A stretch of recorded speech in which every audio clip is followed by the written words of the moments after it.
So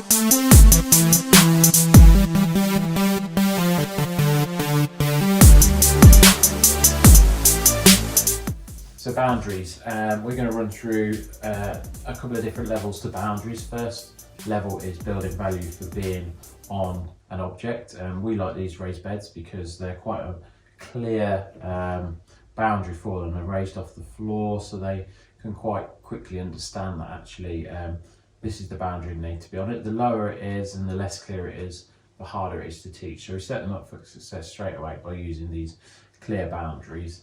And these are dotted throughout the house, in the garden, wherever you might be. They're easily, portable as well, so you can take them anywhere. So they're a great asset to like any dog trainer.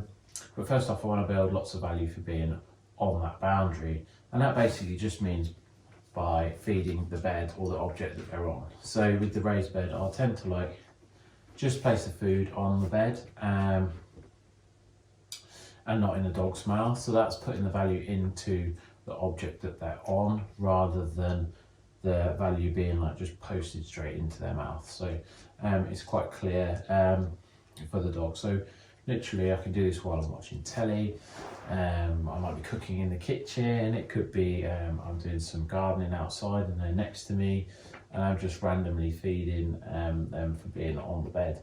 At first you'll feed quite quickly, quite fast, to build lots of value and duration in the bed, but as it progresses, which it will quite fast, you can then start to slow it down and feed at a slower rate of reinforcement.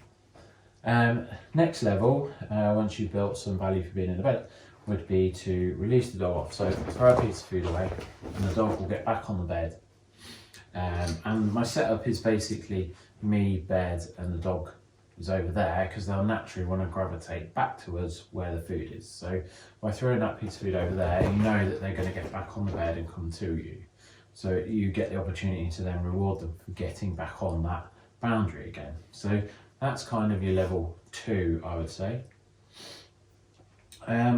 Level 3 would be, you can then start to add in a little bit of it's your choice or self-control again. So if you haven't seen the other video, watch the other video on self-control games and play that game separately, and then you can incorporate it into your boundary training. So it might be the self-control games with the food in your hand. So can Star stay on the bed while there's food there? She can. So we're building some self-control into the boundary as well. Or I might play it on the floor, where we put some food on the floor. She stays on the boundary. She gets rewarded for making a good choice. If they decide to get off the bed, you just cover it up again, wait for them to make the choice to get back on the bed, start the game again. The other option is you can also put it on the edge of the bed and play It's Your Choice or self-control games on the edge of the bed. Good girl, nice. So can she self-control with the food there on the edge of the bed? Not really. A little bit more difficult for Star there. Put one there so she can see it. Good, and you can build on that there. That's level 3. What I'd also like to incorporate is that when they get on their boundary, that they go into a calm position. So normally a down like this is quite a calming position for the dog, so that automatically sort of tells, or what they know when they get on the bed, that they do a down, and it brings their arousal levels down straight away. So it's a calming behaviour that when they see the bed and get on it, they automatically know what to do. I'm on my bed and this is a calm place, and they relax automatically without us having to do anything. So I do that by throwing a piece of food away.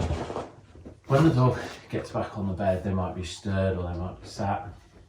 I will just lure them into a down and feed in the down. Star automatically does a down because that's what she's been taught already. But if they are sat or whatever, you can then just lure them into the down and feed calmly.